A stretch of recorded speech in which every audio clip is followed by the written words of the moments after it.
প্রতি বছরের ন্যায় এই বছরও নোয়াপাড়া থানায় আয়োজিত হলো জন্মদিন নেতাজি সুভাষচন্দ্র বোসের।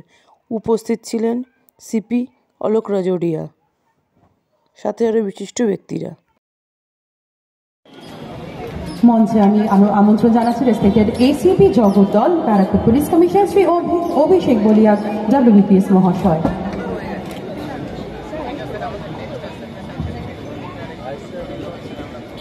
আমাদের ব্যান্ডের মাধ্যমে সম্মাননা জ্ঞাপন। जनरल सैल्यूट सलामी देगा।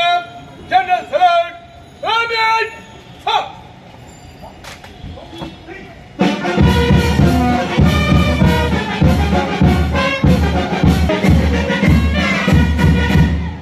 कंधे शस्त्र करेगा, कंधे छाप।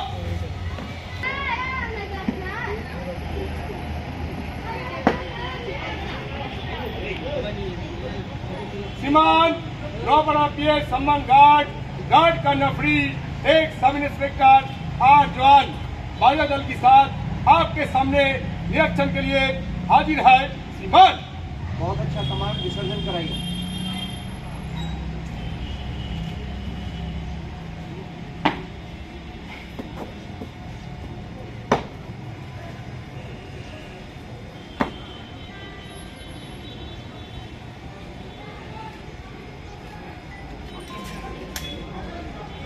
सम्मान